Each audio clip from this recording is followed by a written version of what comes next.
하나님의 말씀 느헤미야 8장 1절에서 18절 말씀 보겠습니다. 우리 한 절씩 교독하겠습니다.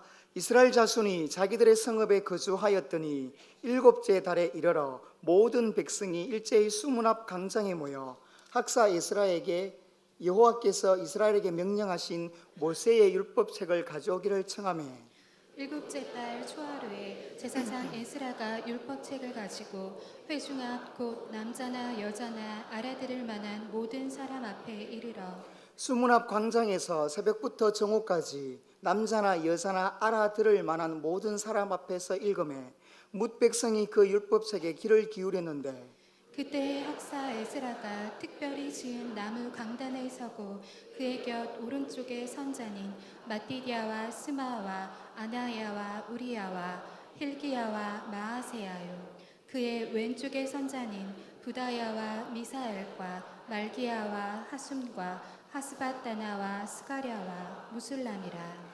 에스라가 모든 백성 위에 서서 그들 목전에 책을 펴니 책을 펼 때에 모든 백성이 일어서니라. 에스라가 위대하신 하나님 여호와를 송축하며 모든 백성이 손을 들고 아멘 아멘 하고 응답하고 몸을 굽혀 얼굴을 땅에 대고 여호와께 경배하니라. 예수아와 바니와 세레바와 야민과 악국과 사버데와 호디야와 마세야와 그리다와 아사랴와 요사박과 하난과 블라야와 레위 사람들은 백성이 제자리에 서 있는 동안 그들에게 율법을 깨닫게 하였는데 하나님의 율법책을 낭독하고 그 뜻을 해석하여 백성에게 그 낭독하는 것을 다 깨닫게 하니 백성이 율법의 말씀을 듣고 다 우는지라. 총독 느헤미야와 제사장 겸 학사 에스라와 백성을 가르치는 레위 사람들이 모든 사람에게 이르기를 오늘은 너희 하나님 여호와의 성일이니 슬퍼하지 말며 울지 말라 하고 느헤미야가 또 그들에게 이르기를 너희는 가서 살진 것을 먹고 단 것을 마시되 준비하지 못한 자에게는 나누어 주라. 이날은 우리 주의 성일이니 근심하지 말라. 여호와로 인하여 기뻐하는 것이 너희의 힘이니라 하고 레위 사람들도 모든 백성을 정숙하게 하여 이르기를 오늘은 성일이니 마땅히 조용하고 근심하지 말라 하니 모든 백성이 곧 가서 먹고 마시며 나누어 주고 크게 즐거워하니 이는 그들이 그 읽어 들려준 말을 밝히 알미라. 그 이튿날 뭇백성의 족장들과 제사장들과 레위 사람들이 율법의 말씀을 밝히 알고자 하여 학사 에스라에게 모여서 율법에 기록된 바를 본즉 여호와께서 모세를 통하여 명령하시기를 이스라엘 자손인 일곱째 달 절기에 초막에서 거할지니라 하였고 또 일러스되 모든 성읍과 예루살렘에 공포하여 이르기를 너희는 산에 가서 감람나무 가지와 들감람나무 가지와 화석류 나무 가지와 종려나무 가지와 기타 무성한 나무 가지를 가져다가 기록한 바를 따라 초막을 지어라 하라 한지라. 백성이 이에 나가서 나뭇가지를 가져다가 혹은 지붕 위에 혹은 뜰 안에 혹은 하나님의 전뜰에 혹은 수문 광장에 혹은 에브라임 문 광장에 초막을 짓되 사로잡혔다가 돌아온 회중이 다 초막을 짓고 그 안에서 그 안이 눈의 아들 여호수아 때로부터 그날까지 이스라엘 자손이 이같이 행한 일이 없었으므로 이에 크게 기뻐하며 에스라는 첫날부터 끝날까지 날마다 하나님의 율법책을 낭독하고 무리가 이레 동안 절기를 지키고 여덟째 날에 규례를 따라 성회를 열었느니라. 아멘. 이 멕시코의 한 할머니가 예수님을 믿었습니다. 이 할머니에게는 두 가지 소원이 있었습니다. 하나는 성경을 마음껏 읽는 것이고 또 하나는 전도하는 것이었습니다. 그런데 전도하려고 해도 성경을 알아야 하는데 이 할머니는 글을 몰랐습니다. 그래서 할머니는 하나님께 기도를 시작하셨습니다. 주님, 성경도 읽고 싶고 전도도 하고 싶은데 어떻게 하면 좋겠습니까? 라고 기도합니다. 기도하는 가운데 하나님께서 지혜를 주셨습니다. 이 할머니 집 바로 앞에 중학교가 있었습니다. 그래서 매일 학교 쉼터에서 쉬고 있는 이 중학생들에게 성경을 가지고 가서 내가 이 책을 읽고 싶은데 읽어줄 수 있느냐라고 부탁하기로 한 겁니다. 하루는 요한복음 3장을 접어두었다가 이 부분을 읽어달라고 합니다. 천천히 또박또박 이 중학생이 읽기 시작할 때에 할머니는 속으로 이 학생을 위해서 진리의 말씀을 깨닫게 해달라고 성령님께 기도합니다. 무슨 일이 일어났을까요? 이 할머니 때문에 중학교 수백 명이 예수님을 믿는 일이 일어났습니다. 이것이 바로 말씀의 능력입니다. 하나님의 말씀이 갖고 있는 영향력은 상상할 수가 없습니다. 하나님의 말씀을 통해 우리의 마음이 회복됩니다. 하나님의 말씀으로 심령이 새롭게 되고 변화되는 겁니다. 이것을 가리켜 부흥이라고 일컫습니다. 오늘 본문에도 이 하나님의 말씀으로 이스라엘 백성들에게 부흥이 일어난 것을 볼 수가 있습니다. 지금 이 시대를 사는 우리에게 하나님의 말씀으로 영적 부흥이 필요할 때입니다. 그러면 우리는 어떻게 영적 부흥을 경험할 수 있습니까? 첫째, 말씀을 사모해야 합니다. 느헤미야와 온 이스라엘 백성들이 예루살렘 성벽을 52일 만에 완공을 합니다. 그러고 난 후에 말씀에 대한 이 갈증을 느끼기 시작합니다. 그래서 각자 살았던 모든 백성들이 일제히 7월 1일에 이 수문 앞 광장에 모인 겁니다. 그리고 학사 에스라로 하여금 모세의 율법책 하나님의 말씀을 가져오기를 청합니다. 1절 말씀을 보면 이스라엘 자손이 자기들의 성읍에 거주하였더니 7째 달에 이르러 모든 백성이 일제히 수문 앞 광장에 모여 학사 에스라에게 여호와께서 이스라엘에게 명령하신 모세의 율법책을 가져오기를 청하며 이 새롭게 세워진 예루살렘 성벽을 보면서 이스라엘 백성들 마음에 새로운 삶의 추구가 일어난 겁니다. 그래서 모세의 율법책 하나님의 말씀을 가져오기를 청한 겁니다. 이 학사라는 뜻은 신약에 나오는 서기관과 똑같은 말입니다. 성경을 기록하고 성경을 가르치는 사람이 바로 이 학사이라는 뜻입니다. 그동안 이 예루살렘 성의 건축에 바빴던 백성들이었습니다. 이제 말씀으로 마음속에 세워지지 않고는 바로 설 수 없음을 깨닫게 된 겁니다. 그래서 이스라엘 백성들의 심령 속에 하나님의 말씀에 대한 이 간절함이 사모함이 일어난 겁니다. 이스라엘 백성들이 말씀을 대하는 이 태도를 살펴보면 얼마나 간절히 하나님의 말씀을 사모했는지를 알 수가 있습니다.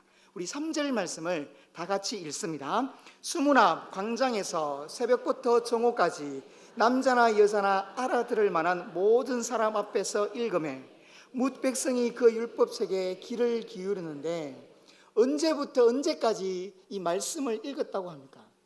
새벽부터 정오까지입니다. 새벽을 6시로 본다면 12시 정오까지 읽었으니까 몇 시간을 하나님의 말씀을 읽은 겁니까? 6시간을 읽은 겁니다.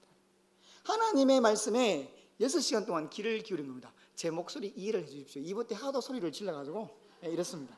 이 어떻게 6시간 동안 말씀을 읽고 귀 기울여 들을 수 있었겠습니까? 하나님 말씀에 대한 사모함 때문입니다. 거기서 끝나지 않습니다. 5절 말씀을 보면 하나님의 말씀이 읽혀지기 시작할 때에 온 백성이 어떤 모습을 보여주고 있습니까? 에스라가 모든 백성 위에 서서 그들 목전에 책을 펴니 책을 펼 때에 모든 백성이 일어서니라라고 말씀합니다. 성경이 읽혀지기 시작할 때에 모든 백성들이 일제히 일었습니다. 이 일제히라는 단어가 수만 명이 모였는데 한 사람이 일어난 것처럼 자발적으로 스스로 일어난 것을 가리킵니다. 무슨 뜻입니까? 하나님 말씀에 대한 경외심입니다. 하나님 말씀에 대한 거룩한 존경심을 가지고 대하는 것을 볼 수 있습니다. 또한 말씀에 집중하기 위해서 그들은 6시간 동안 서서 듣고 있습니다. 하나님 말씀을 간절히 사모하는 모습입니다. 거기서 끝나지 않습니다. 우리 6절 말씀 같이 읽겠습니다. 에스라가 위대하신 하나님 여호와를 송축하며 모든 백성이 손을 들고 아멘 아멘 하고 응답하고 몸을 굽혀 얼굴을 땅에 대고 여호와께 경배하니라. 이 말씀을 또한 보면 말씀 한 절이 한 절이 읽혀질 때마다 백성들이 손을 들고 무엇을 하고 있습니까? 아멘 아멘 화답하고 고백하고 있습니다. 얼마나 은혜로운 모습입니까? 이스라엘 백성들은 하나님을 경외하는 마음으로 일어서서 6시간 동안 하나님의 말씀을 듣고 있습니다. 이스라엘 백성들이 얼마나 하나님의 말씀을 사모했는지, 얼마나 하나님의 말씀에 몰두했는지를 볼 수 있는 대목입니다. 하나님의 말씀에 대한 사모함이 있었기 때문입니다. 하나님 말씀을 사모하시는 여러분이 되시기를 축복합니다. 그런데 이스라엘 백성들은 하루만 이렇게 한 것이 아닙니다. 우리 18절 말씀도 같이 한번 읽겠습니다. 에스라는 첫날부터 끝날까지 날마다 하나님의 율법책을 낭독하고 무리가 이래 동안 절기를 지키고 여덟째 날에 규례를 따라 성회를 열었느니라. 이 이스라엘 백성들의 절기 중에 초막절이 있습니다. 이 초막절은 일주일 동안 지키는 절기입니다. 이 일주일 동안 7일 동안 하나님의 말씀을 매일 읽고 들은 겁니다. 이것이야말로 부흥이 아니고 무엇이겠습니까? 영적 부흥은 말씀을 사모할 때 일어나는 겁니다. 저는 작년 여름 휴가 때에 매일 성경을 적게는 20장, 많게는 30장을 읽었습니다. 원래는 이 주일 설교 때문에 아침, 점심, 저녁으로 이 느헤미야 8장만 읽었습니다. 아주 무더운 여름이었지만 마음은 하나님 말씀으로 말미암아 시원한 냉수를 마구마구 마셨습니다. 감리교를 창설한 존 웨슬리 목사님 집에 청년 강도가 들었습니다. 존 웨슬리 목사님은 가지고 있던 모든 돈을 꺼내어서 그 청년 강도에게 주면서 이렇게 말합니다. 형제요, 이렇게 합시다. 이것을 당신이 강제로 빼앗은 것이 아니라 내가 당신에게 선물로 준 것으로 합시다. 그것이 무슨 차이가 있다는 말이요? 라고 청년 강도가 대답합니다.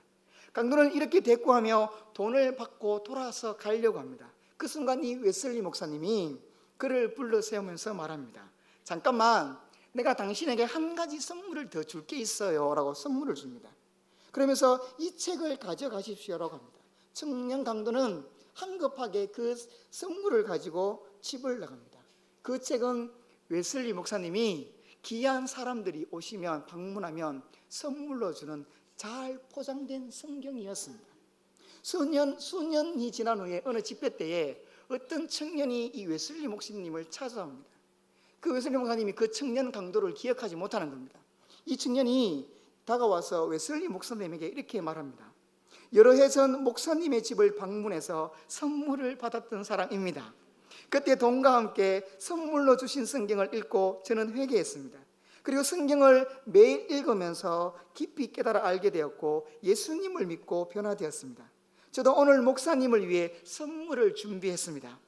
이것은 제가 그때 받았던 돈의 갑절입니다. 이 돈을 하나님의 말씀을 전하는 일에 써주시고 저를 목사님의 동력자로 써주십시오라고 합니다.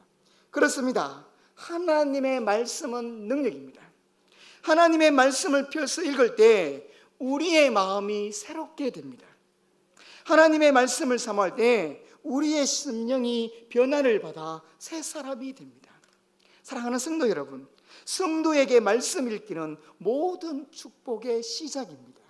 나의 감정과 생각에 의지하지 않고 하나님 말씀에 의지해야 삶의 회복이 일어납니다. 신앙생활에 기복이 심하다면 반드시 하나님 말씀을 통해 성장하시는 여러분이 되시기를 바랍니다. 신앙생활을 10년, 20년, 30년 그 이상을 하셨습니까? 그런데도 차도가 없습니까? 그런 분들에게 약이 필요합니다. 무슨 약입니까? 구약과 신약입니다.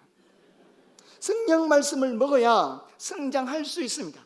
하나님 말씀으로 돌아가시기를 바랍니다.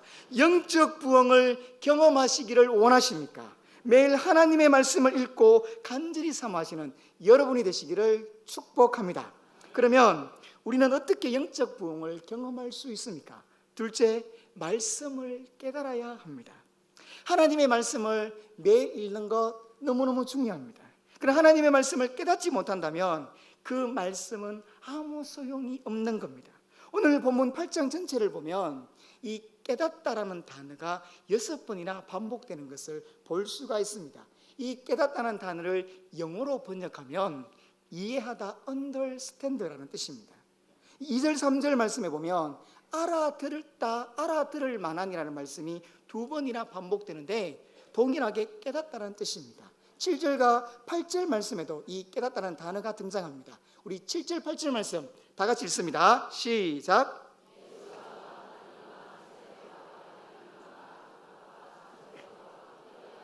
마세아와 그리다와 아샤라와 요사박과 하난과 블라야와 레이 사람들은 백성이 제자리에 서 있는 동안 그들에게 율법을 깨닫게 하였는데 하나님의 율법책을 낭독하고 그 뜻을 해석하여 백성에게 낭독하는 것을 다 깨닫게 하니, 여기에도 보면 깨닫게라는 단어가 두 번이나 반복됩니다. 이 7절 8절에 나오는 이 언급된 사람들 13명은 다 레위 사람들입니다. 에스라가 바벨론 포로에서 귀환하면서 특별히 데려온 사람들입니다. 이 13명의 지도자들이 이스라엘 백성들에게 하나님의 말씀을 깨닫게 하는 일에 헌신하고 있습니다. 12절 13절 말씀에도 보면 밝히 알게 되었다라고 말씀합니다.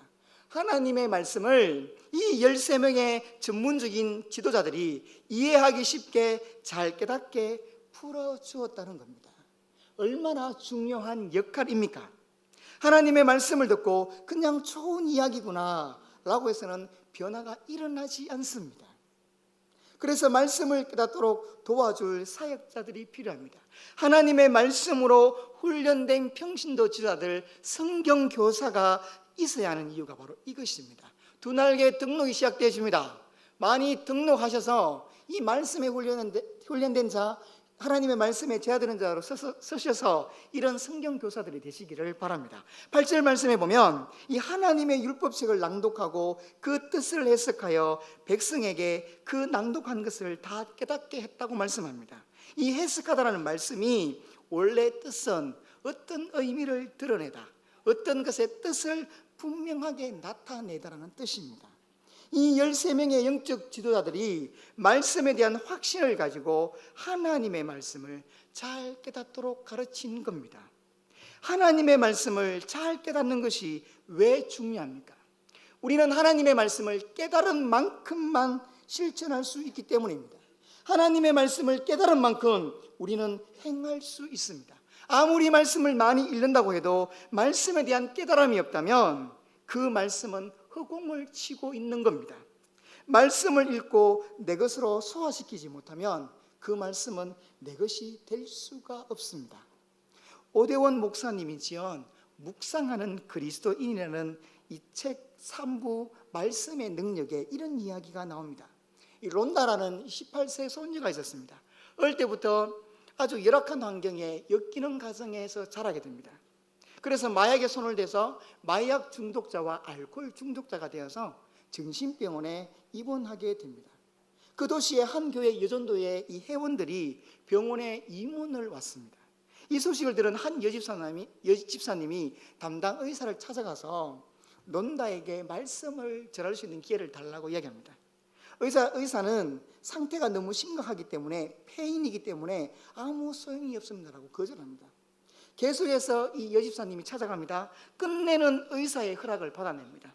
그럼 성경을 읽어주고 말을 해주는 건 좋지만 믿으라고 강요하지는 않겠다고 약속하십시오라고 말합니다. 그 여집사님은 전도하지 않겠다고 약속하고 매일 하루에 1시간씩 성경을 읽어주고 간단하게 설명해 줍니다. 그렇게 매일매일 6개월이 흘러갑니다. 그런데 놀라운 일이 일어납니다. 폐인이 된 그 론다 소녀의 마음에 변화가 일기 시작합니다. 그래서 자신의 삶을 다시 돌아보게 되고 인생을 다시 돌아보게 된 겁니다. 어릴 때부터 받았던 수많은 상처, 영적인 상처가 말씀을 통해 조금씩 치유되어지더니 6개월 만에 정신적으로, 영적으로 모두 치유되어서 퇴원을 합니다. 말씀의 능력을 통해 완전히 회복되었습니다. 현재 이 론다라는 아가씨는 아주 건강하고 견고한 믿음을 가진 성령 충만한 그리스도인이 되었다고 합니다. 어떻게 이런 변화가 일어날 수 있습니까? 하나님의 말씀 때문입니다. 하나님의 말씀을 펴서 읽고 깨달을 때 말씀의 능력을 경험할 수 있습니다. 내 감정, 내 의지가 들어갈 자리에 하나님의 말씀이 들어가 나를 사로잡을 때 능력이 일어나게 됩니다. 하나님의 말씀이 나를 간섭할 때에 진정한 변화가 일어날 수가 있습니다. 말씀이 우리를 사로잡지 않으면 우리는 언제든지 무너질 수밖에 없습니다. 하나님의 말씀이 깨달아질 때 나의 것으로 만들어야 합니다. 하나님의 말씀이 깨달아질 때에 아멘하고 말씀을 붙잡는 사람이 하나님의 부흥을 경험할 수가 있습니다. 사랑하는 성도 여러분, 어떻게 영적인 부흥을 경험할 수 있습니까? 하나님의 말씀을 매일 읽을 때입니다. 하나님의 말씀을 매일 읽을 때 말씀을 깊이 깨닫게 되는 겁니다. 그렇습니다. 우리는 하나님의 말씀을 깨달은 만큼 실천할 수 있습니다. 우리는 하나님의 말씀을 깨달은 그만큼만 말씀을 붙잡고 살게 됩니다.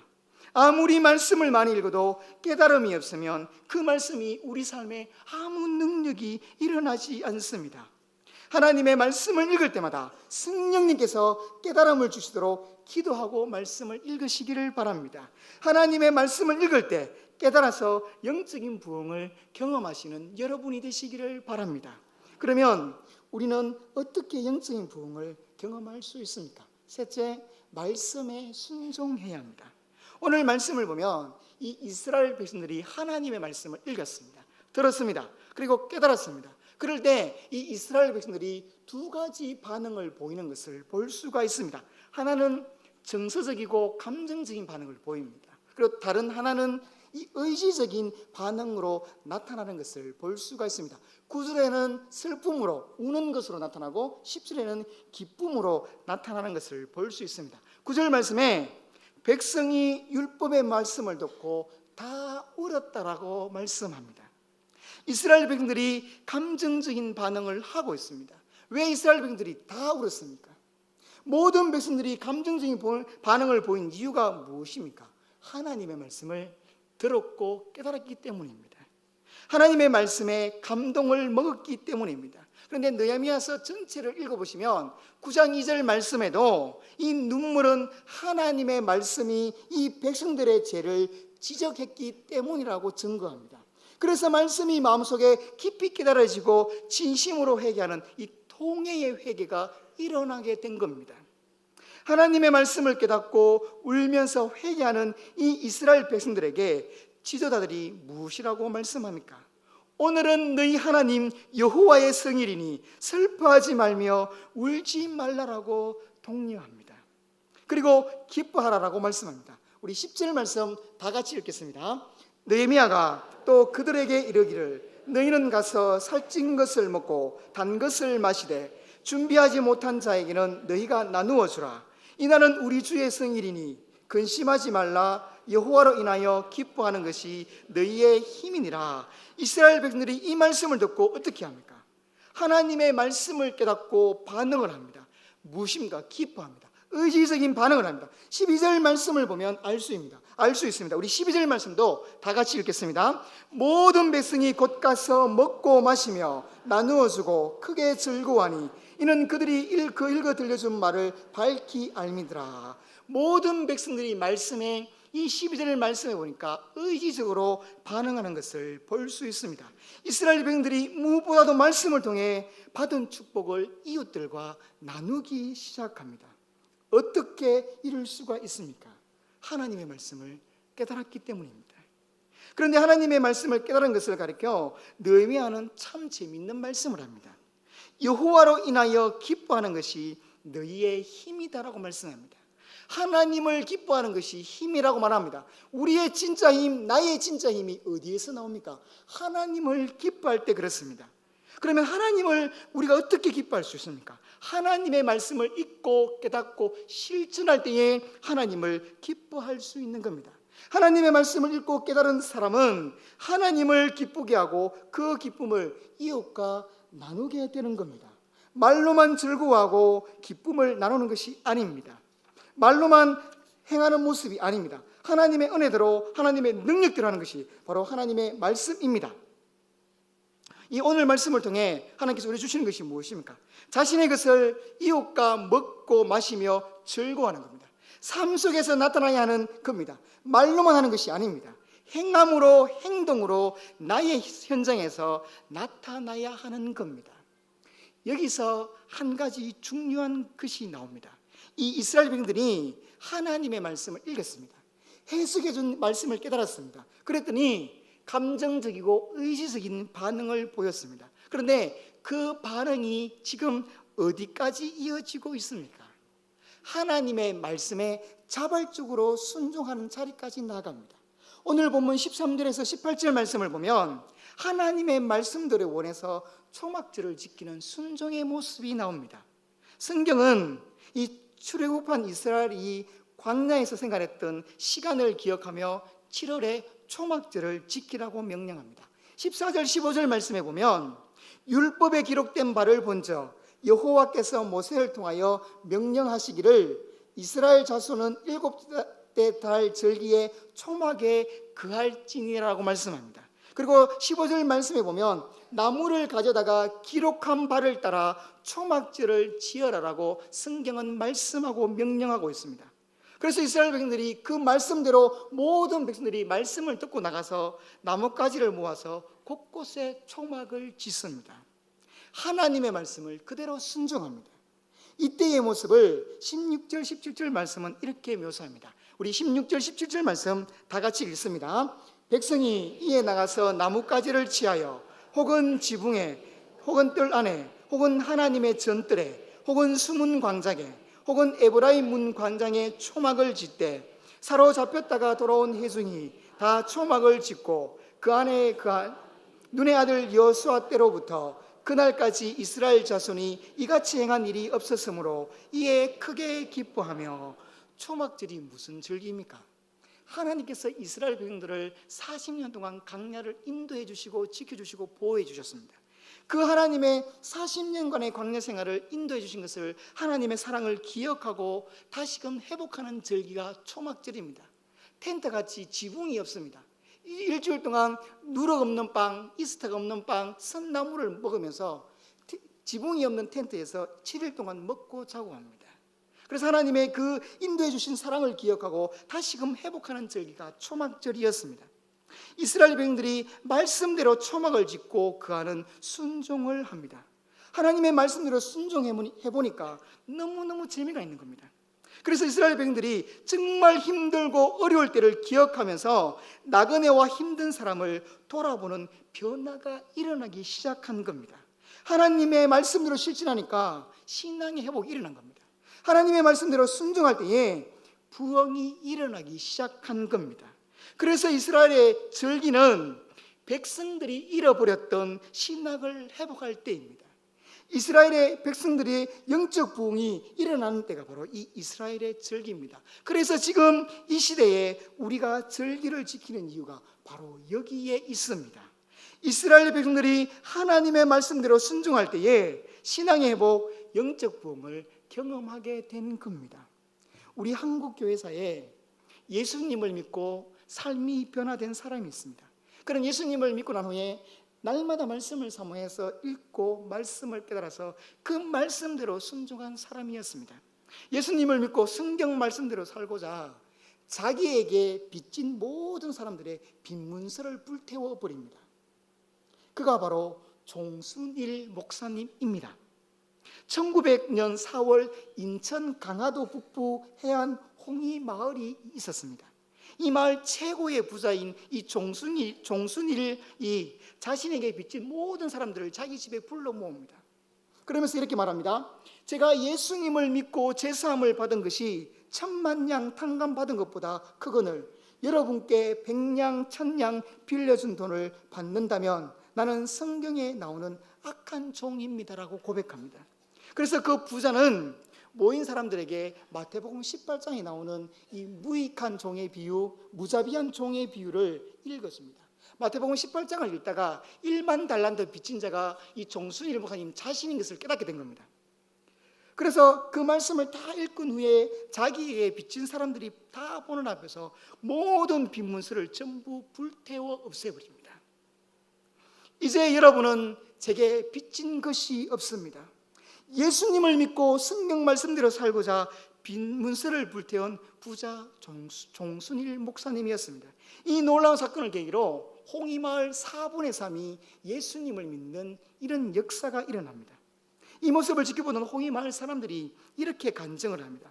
이것이 그 당시 19세기입니다. 1800년도에 19세기에 대한기독교 회보라는 데 실려 있습니다.